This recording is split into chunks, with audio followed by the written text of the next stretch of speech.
PMO 포럼 제6회 2021년 2월 월간 세미나입니다. 오늘 제가 여러분들한테 말씀드릴 내용은 잘못 사용되고 있는 프로젝트 관리 사례. 제가 이 부분에 대해서는 지금 3번째 정도 지금 진행하고 있습니다. 그래서 12월에 이제 전체적인 개요를 한번 설명을 드렸고요. 그 다음에 1월에 앞에 부분, 계획 쪽에 관련되는 부분을 제가 설명을 드렸고요. 오늘은 실행하고 이 통제 쪽에 관련된 다양한 그러한 사례에 대해서 여러분들한테 설명을 드리겠습니다. 오늘 제가 여러분들한테 말씀드릴 그러한 내용은 잘못 사용되고 있는 프로젝트 관리 사례, 제가 11가지에 대해서 원래 준비를 했는데 지난 1월에 이제 제가 설명한 내용입니다. 매핑되지 않는 요구사항하고 WBS에 대해서 그때 좀 설명을 했고요. 그러니까 쉽게 말해서 정답은 요구사항과 WBS가 매핑이 돼야 이건 정확한 방법이다 라고 설명을 드릴 수 있겠습니다. 그 다음에 범위계획과 일정계획을 동시에 작성하는 게 이제 이게 잘못된 사례인데, 정확한 방법은 범위계획 후에 일정계획을 작성하는 것이 정확한 방법이고요. 그 다음에 사후 관리하는 위기 리스크 관리가 이제 이게 많은데, 정확한 방법은 사전 우리가 위기에 대한 부분을 정의를 하는 사전 위기 관리가 정확한 방법이 되겠습니다. 그 다음에 납기 관리에 대한 그런 내용인데, 사실 이것은 굉장히 심각한 내용입니다. 이러한 부분에 대해서 지금 우리는 어떻게 사용하고 있냐면, 간트 차트라고 하는 한 3, 40년 전에 프로젝트 관리에 사용되던 막대 차트입니다. 막대 도표. 그래서 일명 바 차트라고 우리가 얘기를 하는데요. 그거 가지고 이제 공정표라는 이름으로 우리가 현재 지금 프로젝트 관리를 하고 있습니다. 근데 바 차트 가지고로서는 이 변화에 대해서 유연하게 대응하지 못하기 때문에 납기 관리가 불가능합니다. 그래서 이러려면 이제 프로젝트 네트워크 다이어그램이라는 우리가 네트워크 다이어그램으로 납기 관리가 가능하다 하는 그런 내용을 말씀드리고요. 우리의 경우는 계획하고 이제 실행이 불일치가 되는 게 너무너무 많습니다. 프로젝트 관리의 정확한 이론에 의하면 계획한 대로 실행하는 거거든요. 그런데 이 부분이 계획한 대로 실행에 대한 부분이 되지를 않습니다. 그 이유는 우리나라의 경우 이 계획이 구현할 수 있을 정도로 구체적인 계획이 아니기 때문에 이제 이러한 부분이 이제 많이 문제가 되고 있는 거고요. 그 다음에 진척 관리에 대해서도 앞서서 얘기했듯이 계획이 정확하지 않기 때문에 계획과 실행을 서로 비교해서 진척을 관리한다는 것은 아무 의미를 부여하지 않죠. 이제 올바르게 우리가 계획과 실행을 정확하게 해서 진척 관리를 한다 그러면 이 계획과 실행의 차이를 보고 그 추이를 분석을 통해서 우리가 현재 프로젝트가 어떻게 가고 앞으로 어떠한 일이 있을 건가 하는 그러한 진척 관리가 가능한 내용이 되겠습니다. 그 다음에 이제 오늘 제가 좀 설명을 더 드려야 될 내용은 앞에서 이제 진척 관리 쪽 오늘 또 좀 설명을 드릴 거고, 그 다음에 이제 여기 변경에 대해서 오늘 좀 주로 여러분들한테 좀 설명을 드릴까 합니다. 우리의 경우 이제 이렇게 프로젝트 후반에 변경이 집중이 되는 거죠. 가장 큰 문제는 후반에 변경이 집중되면 납기에 대한 문제가 상당히 심각하죠. 그래서 이 부분 때문에 그렇고, 또 이제 이따 자료에서 설명을 드리겠지만 뒤로 가면 갈수록 이 변경에 대한 부분이 잘못된 것을 발견했을 때 변경을 해야 되는 게 시간이 끌면 끌수록 그 비용은 기하급수적으로 우리가 증가한다는 것을 알 수가 있습니다. 그래서 가급적이면 프로젝트 후반 쪽에 갈수록 변경은 하지 않는 것이 좋다라고 말씀을 드리고요. 그다음에 이제 우리가 변경 관리에 대한 내용을 좀 말씀을 드리고 싶은데, 우리 같은 경우에는 변경 관리라는 게 없지요. 그냥 우리는 알아서 변경을 하는 건데, 프로젝트 관리에서는 변경 요청 후 변경을 하라고 이렇게 말씀드리는 거죠. 그래서 실질적으로 변경 관리 절차가 있습니다. 이따 그 절차에 대해서 실행부터 통제까지 많은 다양한 그러한 서브 프로세스에 의해서 변경 관리를 진행해서 우리가 이 변경이 프로젝트에 영향을 주지 않고 잘 끝나고 있으면 변경을 수용하는 거고, 그렇지 않으면 변경을 우리가 거절을 해야 되는 그러한 상황이 있는 변경 절차에 대해서 제가 말씀을 드릴 거고요. 그 다음에 이제 진짜 심각한 게 바로 이 PM 시스템이 됩니다. 그러니까 외국의 시스템, MS 프로젝트라든가 프리마벨라라든가 건설 쪽에서 쓰고 있는 그런 기능, 또 R&D 쪽에서 쓰고 있는 인스탄티스라든가 이런 시스템들은 기능이 부족하지는 않아요. 기능이 부족하지 않은데 우리나라의 프로젝트, 우리나라의 기업이 만든 프로젝트 관리 정보 시스템에 보면 기능이 부족한 거예요. 실질적으로 프로젝트 관리에 꼭 필요한 기능이 제가 자료에서 얘기했듯이 50, 39라고 되어 있거든요. 그 기능은 무조건 포함이 돼야 우리가 프로젝트 관리를 할 수 있는데, 우리의 경우 그렇지 못하다는 것을 또 이따 제가 좀 말씀을 드리겠습니다. 이 부분은 상당히 심각해요. 기능이 부족한 것도 있지만 시스템의 로직이 잘못돼서 어떻게 보면 일반 사람들이 그게 맞다고 생각할 수 있는 그런 기능도 있어요. 그 부분도 이따 좀 설명을 좀 드리겠습니다. 그 다음에 프로젝트를 이제 수행하는 때 거기 보면 이제 프로젝트 관리자가 있고 이제 팀이 있게 되죠. 그런데 그 팀이 이제 우리가 말하는 프로젝트 관리자고 아니면 사업 관리자고 그다음에 프로젝트 팀이다 아니면 사업 팀이다 이렇게 돼 있는데 전혀 프로젝트 관리를 모른다는 거죠. 그러니까 잘 알면서도 안 하는 건지 몰라서 안 하는 건지에 대한 부분은 저한테는 아직은 숙제인데, 제 개인적으로 이렇게 느끼는 거는 이 사람들도 잘 하고 싶어 하는 거예요. 근데 잘 모르는 거고요. 또 많은 사람들이 1990년대에 많이 유행했던 납기 관리 중심의 퍼트 CPM이라든가 크리티컬 패스 이 정도는 아는데 2000년대 이후로 들어오면서 프로젝트 관리의 다양한 범위 관리라든가 위기 관리라든가 이런 쪽에 대한 내용에 대해서는 전혀 이게 프로젝트 관리의 영역이 아니라고 생각하는 분들이 상당히 있다고 하는 그런 내용입니다. 그 다음에 이게 이제 프로젝트를 수행하는데 발주자도 있고 수주자도 있고 이제 감독기관이 있습니다. 어떻게 보면 공공기관에서 이게 되게 심각해요. 그러니까 발주자들하고 수주자하고 감독기관이 이렇게 있는데 프로젝트가 잘 되면 이렇게 하겠습니까? 프로젝트가 안 되니까 발주자도 그냥 자기가 법적인 범위에서 책임을 지지 않는 범위 내에서 자꾸 일만 하려고 그러고, 감독기관이라고 하는 감리도 그런 식이에요. 어떻게 보면 다 면피성 일들만 하고 진짜 막다른 골목에 있는 수행사들만 진짜 이제 많은 고생을 하는 그러한 케이스를 볼 수 있습니다. 이 부분에 이제 정답은 뭐로 볼 수 있냐면, 어차피 프로젝트가 성공되면 발주자도 살고 수주자도 살고 감독기관도 사는 거예요. 그러니까 같이 한 팀으로 해서 서로 뭘 도와줄까, 뭐를 협의할까, 언제까지 이 일을 끝낼까 라는 그러한 좀 협업적인 마인드를 가지면 이 부분은 상당히 긍정적이고 좋은 결과를 줄 수 있습니다.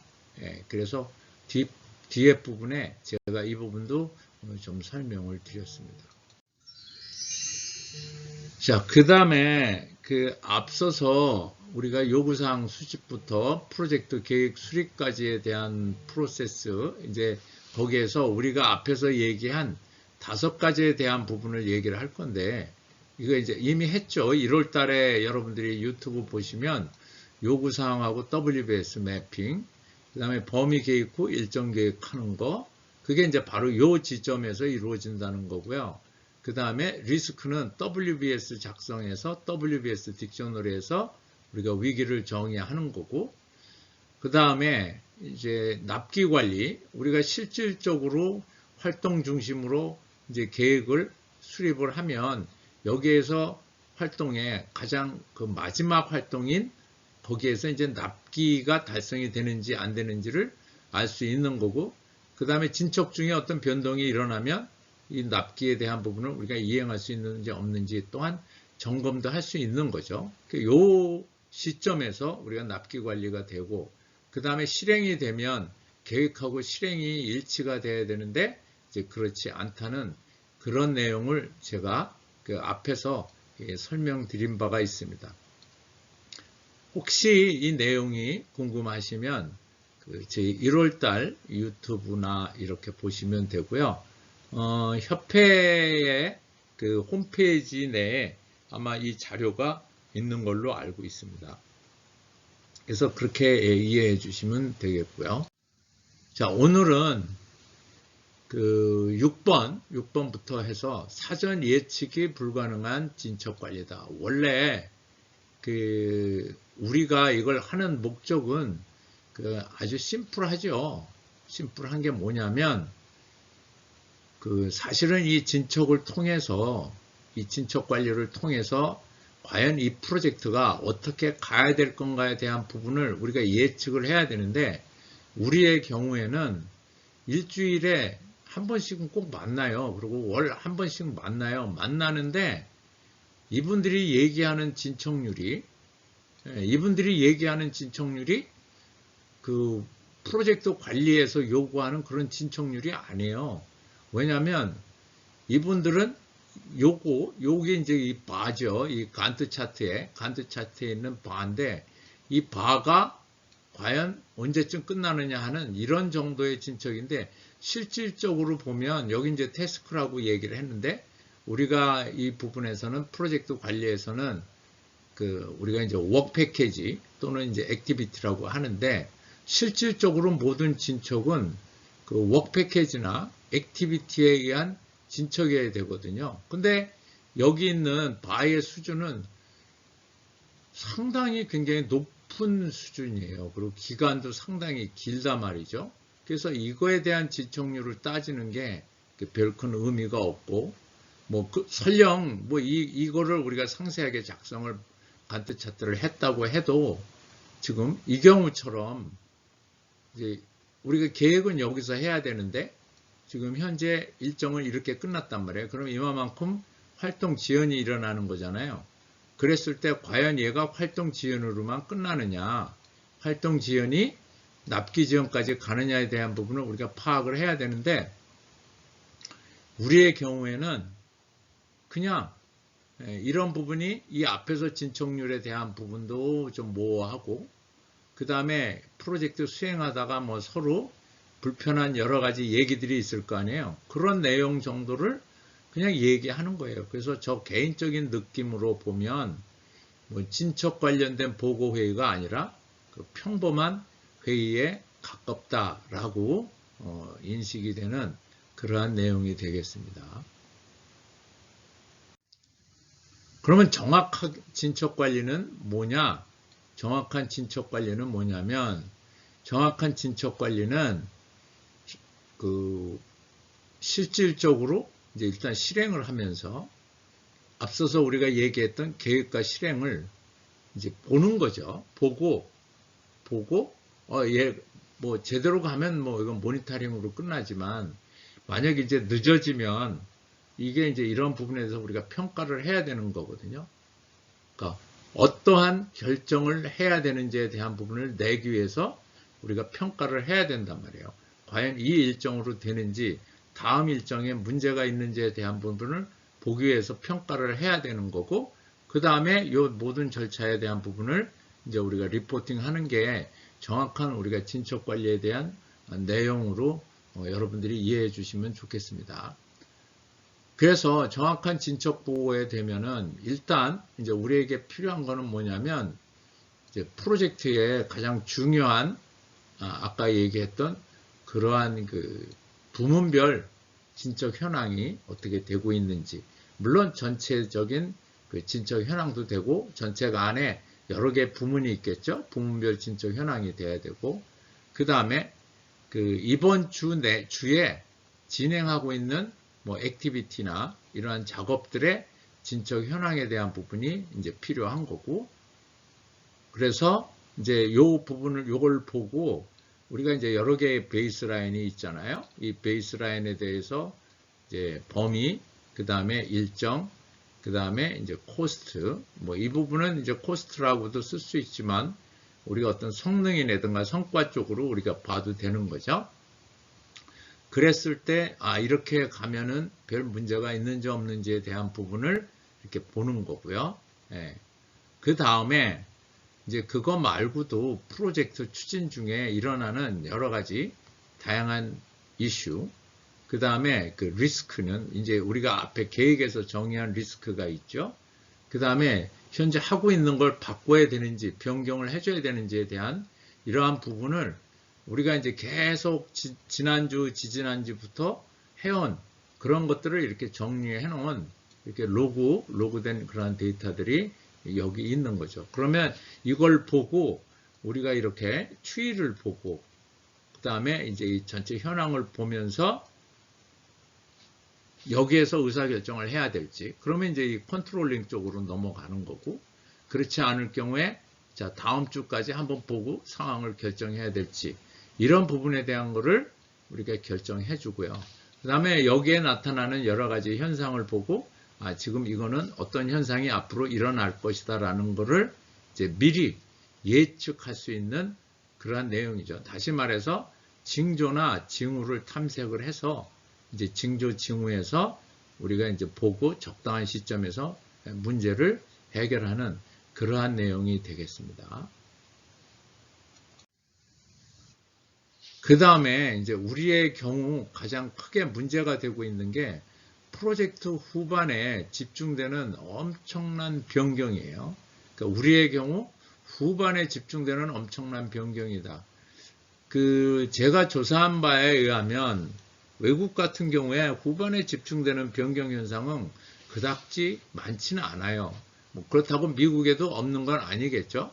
예, 그런데 우리나라의 경우 이 부분이 상당히 심각해요. 그래서 이제 제가 소프트웨어 공학 백서 쪽에, 물론 IT 쪽의 얘기긴 하지만 여기에 보면 프로젝트에 관련된 문제 중에 42.2%가 이 요구사항에 대한 부분인데, 이 중에서 불명확한 요구사항이 이제 17.1, 그 다음에 잦은 요구사항 변경이 16.4, 아마도 제 생각엔 불명확한 거는 결국 뒤에서 명확하게 해줘야 되니까 요구사항 변경이 있을 수 있고요. 이제 더 심각한 거는 개발 완료 후 변경 요구가 8.7% 정도 되는 걸로 나오고 있습니다. 그래서 이러한 부분이 이제 어떻게 되느냐면 프로젝트를 진행하다가 보면 이제 여기가 이제 중반이라고 이렇게 보면 이 뒷부분에서 엄청난 변경들이 이제 나오는 거죠. 원래 우리가 프로젝트를 했으면 이제 이렇게 따라갔을 건데 이게 계속적으로 변경이 되니까 자꾸 이렇게 뒤처지는 이러한 현상들이 자꾸 발생이 되는 거죠. 예, 이러한 부분이죠. 그래서 후반에 갈수록 변경이 많아지는 건 프로젝트의 납기, 그 다음에 최종 품질에 심각한 문제를 야기한다고 했고요. 우리가 법적 기준에서 뭐 법적이라기보다는 학문적으로 아니면 실제 수행할 때 어느 정도 가이드라인을 보고 있는 게 요구사항의 5 내지 10% 정도는 변경이 이루어지는 건 절대 나쁘지 않아요. 근데 우리의 경우 한 20 내지 30% 정도의 변경이 발생되는 게 이 납기라든가 품질에 심각한 영향력을 주는 걸 알 수 있습니다. 특히 우리의 경우 이 납기를 고정해 놨기 때문에 품질이 상당히 훼손되는 그러한 결과를 초래한다고 볼 수 있겠죠. 자, 그 다음에 변경 절차에 대해서 좀 얘기를 해볼 건데요. 변경 절차는 여기에 변경 관리가 있습니다. 여기. 그래서 정확한 절차와는 거리가 먼 변경 관리라고 했는데, 우리는 변경을 너무 쉽게 해버린다. 사업자든 수행자든 불편하면 그냥 변경을 해버려요. 개발자도 그냥 변경해버리는 거예요. 그리고 자기나 관련되는 사람만 아는 거죠. 그러면 이제 그거하고 연관되어 있는 다른 사람들은 모르고 있다가 이제 나중에 그걸로 인한 변경이 또 생기는 거죠. 그래서 중반 이후 많은 변경이 집중된다고 얘기를 하는 거고요. 변경에 우리가 여러 가지 요인을 제가 정리를 했습니다. 이건 일반적인 요인이고 이러한 요인에 대해서 프로젝트에서 요구사항을 변경한다든가 WBS 딕셔너리의 항목을 변경한다든가 이러한 여러 가지 내용들이 되어 있는데 이게 오면 그냥 바로 변경을 한다는 거죠. 바로 변경한다는 거예요. 이건 상당히 심각한 그런 내용이죠. 그리고 이 부분은 이제 우리가 어떤 변경이 오면 빨리 변경 요청을 하고 그 절차에 의해서 이제 빨리 변경을 해야 되는데 우리의 경우에는 그냥 이걸 묵혀요. 그래가지고 자꾸 이 뒷부분 쪽으로 자꾸 밀어내거든요. 1단계에서 해결하면 될 거를 3단계 가서 해결을 하고 자꾸 뒷부분으로 하게 되면 어떤 문제가 발생되냐면 이 뒤로 가면 갈수록 이 변경하는 비용이 기하급수적으로 증가하는 걸 알 수 있는 거죠. 그래서 프로젝트의 비용이 증가하는 대부분이 이 변경에 대한 부분을 빨리 처리하지 않고 절차에 의해서 처리하지 않는 걸로 인해서 많은 부분의 변경을 우리가 이행을 해야 되죠. 그럴 때 들어가는 돈 때문에 사실은 프로젝트에 추가되는 비용이 50 내지 60% 발생되는 것을 우리가 알 수 있는 그러한 내용이 되겠습니다. 자, 그 다음에 그러면 이제 정확한 변경 절차는 어떻게 해야 되느냐 하는 그런 내용인데요. 여기 보면 그 프로젝트 계획 수립이 있고 그 다음에 여기 프로젝트 실행이 여기 있고요. 그 다음에 이제 통제가 있고 여기 통합 변경이 있습니다. 여기에서 실질적으로 실행을 하다가 이제 여기 프로젝트 실행을 하면 계획하고 실행을 비교해 보겠죠. 하다가 보니까 이게 좀 이상해 그러면은 이제 통제 쪽으로 넘어가는 거예요. 사실은 이게 이렇게 쉽게 되지는 않습니다. 추이 분석에서 그 관리도라든가 런 차트에서 보고 우리가 이제 통제 쪽으로 넘길지 아니면 얼마를 더 볼지 이렇게 상황을 볼지 고민을 하는 거죠.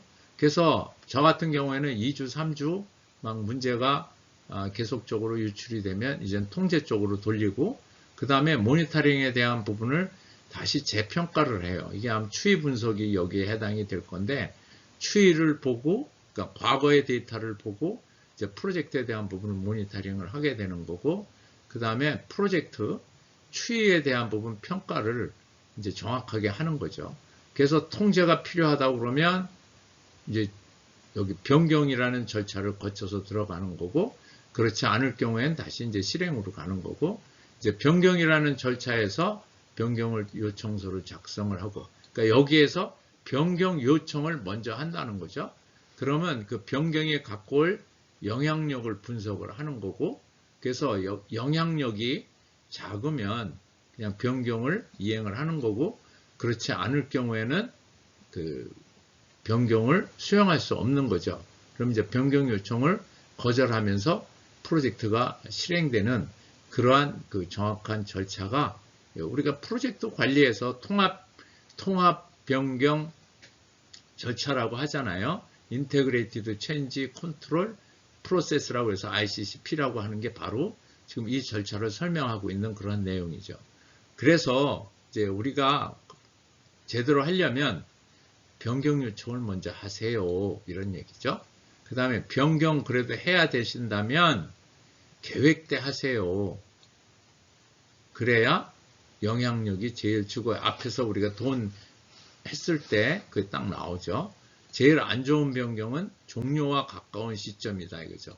이렇게 될 경우에는 이 변경은 쉽게 말해서 악마의 모습으로 우리가 프로젝트에서 영향을 끼칠 수도 있다 하는 그런 내용이 되겠습니다. 그 앞서서 이제 제가 얘기했던 바로 PM 프로젝트 관리 정보 시스템입니다. PM 소프트웨어라고도 부를 수 있고요.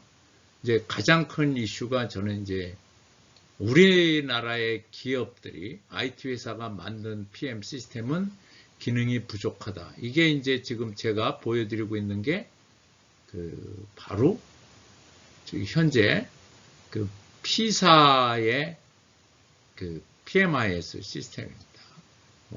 돈을 좀 많이 들였다고 그렇게 얘기를 하더라고요. 그 다음에 이거는 S사의 PMS입니다. 그래서 이제 여기에 보면 대개 범위 일정 원가 비용이니까 그 다음에 품질 뭐 인력이 이건 자원이죠. 그 외에 그럼 다른 기능은 어디 있냐? 여기에 착수 계획 실행 통제 종료는 되어 있는데 과연 이 기능들이 어디 있느냐? 뭐 이런 부분이 있고요. 그러니까 이제 상당 부분 저 리스크에 대한 부분, 그 다음에 의사소통에 대한 부분, 산출물에 대한 부분, 뭐 이런 부분에 대한 내용들이 또 조달, 구매 쪽에 대한 부분이 전혀 지금 되지 않고요. 그 다음에 실질적으로 이 프로젝트 팀원들 간에 왔다 갔다 하는 여러 가지 문서라든가 여러 절차, 그 워크플로우라고 하는 그런 기능도 현재 없는 거예요. 그래서 이제 뭐 이거는 자기네들이 그렇지 않다는 걸 얘기를 하는데 실질적으로 여기 쓰여 있는 키워드를 보면 PMIS가 과연 이게 진짜 프로젝트 관리 정보 시스템이냐라는 거를 얘기할 수 있는 거죠. 이제 제일 크게 이제 제 눈에 보이는 거는 여기 일정에 WBS가 딱 들어있는 거예요. 지금까지 이 WBS라는 건 이쪽에 있었지 일정에 있어 본 적이 없는 거예요. 근데 제가 실제 그 현장에 가보니까 WBS를 가지고 일정 관리를 한다고 얘기를 하더라고요. 그래서 이게 뭔가 해가지고 제가 PMIS 시스템을 잘 들여다봤더니 진짜 그렇게 하고 있다는 거죠. 그러니까 이게 잘못하고 있는 그런 내용이에요. 자, 그래서 제가 이제 이거는 위에 10개 관리 기능 중에 일부 기능만 단편적으로 수행하고 쉽게 말해서 프로젝트 네트워크 다이어그램을 그려서 일정 계산을 전혀 하지 않으니까 납기 관리를 할 수 없는 거죠. 그 다음에 기능들이 이 S사 같은 경우에도 이 하나하나의 기능들은 되게 잘 돼 있어요. 어떤 면으로 보면 시뮬레이션도 되고 애니메이션도 저렇게 될 수 있는데 이것들이 이렇게 프로세스적으로 착수부터 종료까지 프로세스적으로 엮여져 있질 않아요. 그래서 아무래도 의사결정을 하는데 사용을 하기에는 너무나 단편적인 시스템이다. 그냥 겉으로만 대시보드 같은 기능만 번지르하게 있고 실질적으로 프로젝트 관리의 그 다양한 절차라든가 그 다음에 그거하고 관련된 산출물 이런 내용들은 전혀 사용되지 않고 있는 게 지금 현실이다라고 얘기를 할 수밖에 없습니다. 자, 그래서 우리가 이제 프로젝트 관리 정보 시스템이 꼭 있어야 될 거를 좀 여러분들한테 그냥 알려드린다면 5, 10, 39라는 그런 숫자를 꼭 기억을 해야 된다. 그래서 그 전체적으로 그 라이프 사이클이 5단계로 되어 있죠. 그래서 착수, 계획, 실행, 통제, 종료 이 부분 해줘야 되고 관리 영역에 이게 이제 ISO 21500에 있는 10개 관리 영역, 그 다음에 39개의 이 프로세스가 되어 있는 거고요. 그래서 실질적으로 착수 쪽에 하고 있는 이러한 일들은 충분히 PMIS에서 수행할 수 있어야 좋은 PMIS다라고 우리가 얘기할 수 있는 그런 내용이라는 거죠. 예. 그래서 제가 이 자료를 준비를 해봤고요. 그 다음에 아까 뭐 잠깐 얘기를 했듯이 그 프로젝트 관리자라고도 하고 팀이라고 하면서 이 프로젝트 관리자를 모르더라는 거죠. 그러면 이 사람들이 자기네들이 어느 정도의 지식 정도를 갖고 있냐를 봤더니 이거예요. 이 사람들이 아는 거. 이거는 이제 포트 CPM 정도의, 다시 말해서 1990년도 유행했던 포트 CPM 정도의 수준을 프로젝트 관리로 아는 사람이 한 80% 정도 되는 것 같아요. 근데 실제 우리가 지금 프로젝트 관리의 영역은 요구사항 관리, 이게 이제 범위 관리가 되죠. 그 다음에 철저한 계획 수립, 위기 관리, 그 다음에 진척 관리, 그 다음에 프로젝트의 지속적인 안정성 점검, 뭐 이러한 부분 다 포함해서 우리가 지금 그 프로젝트를 수행할 때 관리해야 될 영역이라고 볼 수 있는 거죠. 그래서 아까 얘기했듯이 5, 10, 39 이 부분을 좀 지켜낼 수 있는 지식에 대해서 아는 프로젝트 관리자나 이런 팀 멤버들이 필요하다라고 하는 거예요. 그래서 대부분의 프로젝트 관리자나 이 팀에 가보면 뭐 사업관리팀, 뭐 사업관리자 이렇게 돼 있는데 이 사람들이 사업관리를 몰라요. 그러니까 이 사람들이 하고 있는 업무는 아까 잠깐 얘기했듯이 발주자나 감독기관이 요청하는 그런 수명 업무만 수행하기에도 너무 바쁘죠. 그리고 계획 자체도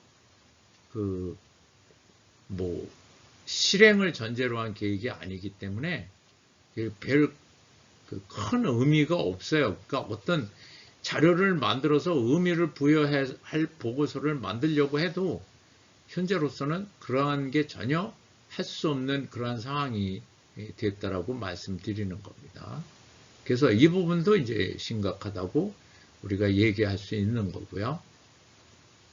그래서 정확한 방법은 일정관리 포함, 범위, 의사소통, 위기관리 해가지고 10개의 관리 영역을 커버를 해야 되고 수명주기 다 해야 돼요. 착수부터 종료까지.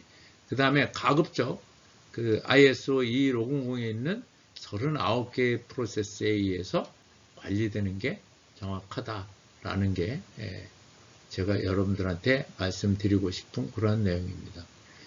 어떻게 보면 지극히 지금 얘기하고 있는 것들이 당연한 건데 마치 뭔가 지금 자꾸 새로운 뭐 제가 이렇게 의견을 얘기하는 것 같은데 전혀 그게 아니죠. 어떻게 보면 이러한 것들이 진작에 되고 있다고 우리는 생각해서 프로젝트 관리도 하고 뭐 여러 개의 도구도 얘기를 하고 연락에 가서 교육을 했지만 알고 보면 본질이 이런 쪽에 차이가 있었기 때문에 이분들한테 이런 게 잘 안 맥히는 거예요. 그래서 이제 실질적으로 요거는 이제 제가 지금 했었던 프로젝트입니다. 그래서 가보니까 사업관리가 하고 있는 업무가 사후관리 업무가 80%고 수명 업무에 많은 시간을 할애하고 수행계획서에 의해서 프로젝트가 수행되기보다는 지시에 의해서 수행이 결정되는 이 아주 웃지도 못할 그런 내용이고요. 사업관리 이거는 거의 실시간으로 우리가 해줘야 되는데 회의할 때만 주 1회 수행을 하는 거고 제대로 수행을 하면 그 안에 이제 사람도 있고 시스템도 있고 뭐 다양한 이해관계자도 있을 테니까 이 문제가 엄청 많을 거라고 하는데 이 사람들은 절대 그러한 문제를 드러내려고 하질 않아요. 발주자 쪽에서도 알려고 하지 않고 수행사 쪽에서도 드러내려고 하지 않는 게 이것도 상당히 심각한 문제죠. 아까 봤듯이 PMIS에 대한 기능도 부족하고 그 다음에 이제 사업이 여러 군데서 진행되고 있으면 이 전체를 총괄해주는 사업관리가 있어야 되는데 그렇지 않다는 거. 그 다음에 사업관리 팀 인원이 절대 부족해요. 그러니까 뭐 2명 내지 3명 이런 정도의 팀들이 하거든요. 하는데 이분들이 수명 업무 쪽은 하는 거고 사업 관리 쪽 인원은 몰라요. 그러니까 나름대로 뭐 무슨 자격증을 갖고 있는 뭐 PMP라든가 뭐 어떤 뭐 무슨 자격증을 갖고 있는 사람들을 계약직으로 고용을 하는데 문제는 이 사람들조차도 모르는 거예요. 사업관리 쪽은 알아도 실무에 어떻게 적용해야 되는지를 모른다는 거죠. 그래서 실무형 사업관리 좀 지식이 좀 필요하다. 어떻게 보면 요구사항부터 WBS 납기까지는요. 여러분들이 생각하는 것보다 더 디테일한 사업관리 지식이 필요하고 그 다음에 어느 정도 안정화가 되면 많은 지식이 그렇게 필요하지 않더라고요. 그래서 저 개인적으로는 우리가 알고 있는 전체의 지식을 100이라고 했을 때 실무형 사업관리 지식 쪽에서는 그 중에 한 30 정도가 쓰이고 또 70% 정도는 좀 더 뎁스가 깊은 그러한 지식이 필요하다는 거고 나머지 그 뭐 70% 정도는 이렇게 좀 깊이 타치하지 않고 그냥 슬쩍슬쩍 넘어가 될 그런 내용이 많은데 이제 뭐 우리가 자격증 이렇게 시험 보고 그런 분들은 이런 거에 대한 부분을 뭐 다 디테일하지 않고 시험에 합격할 수 있는 정도의 지식만 갖고 있기 때문에 실제 현장에 가서는 성공하기가 힘들다는 거 이렇게 말씀을 드리고요. 이제 잘못됐네요. 이게 이제 11번입니다. 프로젝트를 개별로 수행하는 발주사하고 수주사하고 갑니다. 그래서 프로젝트 할 때 발주사는 요구사항을 내고 수행사는 고객의 요구사항을 이행한다. 공공 프로젝트의 경우 감독기관이 있는데 이 사람들은 그걸 가지고 감독의 역할을 수행을 한다. 뭐 말로는 그럴싸한데 실제 현장에 가보니까 발주사의 경우 자기가 해야 되는 영역을 이렇게 딱 만들어 놨어요. 그 다음에 뭐 법으로 돼 있다든가 그 다음에 감독기관 같은 경우도 감리 같은 경우도 감리 규정으로 자기가 해야 될 일을 쭉 만들어 놨어요. 그러면 이제 이거는 제가 상상으로 프로젝트 관리를 해야 되는 업무 영역을 한번 만들어 놓은 거예요. 제가 상상으로 이렇게. 네. 그럼 이건 누가 하느냐는 거지. 이걸 수행사가 하느냐? 앞서서 봤듯이 사람도 적고 이 사람들이 사업관리 지식도 없는데 이건 결국 해지지 않는 거죠. 그러다 보니까 항상 프로젝트가 어떻게 끝나느냐? 맨 뒤로 밀려서 그죠? 싸우고 막 안 본다고 뭐 이런 뭐 그러한 아주 안 좋은 상황까지 만들면서 서로 마지못해서 뭐 사인을 하는 그런 상황까지 되죠. 그러다 보니까 이 프로젝트에 대해서 별로 좋은 추억들이 없는 거죠. 정확한 답은 어차피 프로젝트를 하려면 이 일들은 누군가에 의해서 해야 돼요. 이게 발주사라고 이렇게 영역을 정해놓는 게 아니라 자기네가 잘할 수 있으면 잘할 수 있는 건 해줘야 되는 거죠. 이 프로젝트가 잘 되면 이 세 사람이 다 살아요. 이 세 사람이. 그런데 이제 이 프로젝트가 늘상 지금까지 아까 이제 그런 분들이 프로젝트 관리하고 그런 지식 가지고 하니까 지금까지 이제 좋은 추억이 없는 거죠. 그러다 보니까 자꾸 면피 영역만 찾아 다니는 거예요. 자기의 공공 같은 경우에 이제 감사가 있으니까 감사의 영역을 요거까지만 하면 나는 감사 받아도 문제가 없다든가 그런 식이죠. 감리도 역시 뭐 내나 똑같습니다. 그래서 어떻게 보면 저는 이제 개인적으로 말씀을 드리면 우리나라의 프로젝트는 성공을 하기 위해서 프로젝트를 하는 게 아니라 제 눈으로는 실패를 하기 위해서 프로젝트를 하는 사람들 같다는 것을 제가 이 오늘 세미나의 결론으로 하겠습니다.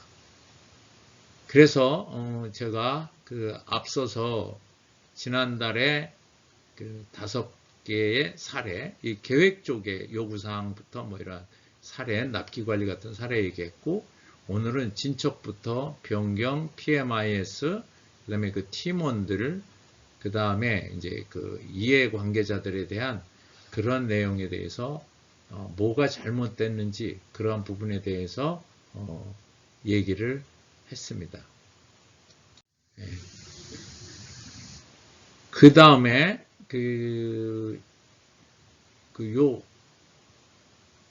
이거는 이제 프로젝트 관리를 하면 프로젝트가 이제 100% 성공된다는 그런 내용이고요. 그래서 어떻게 보면 지금 우리 세미나의 마지막 결론이라고 해도 되는데요.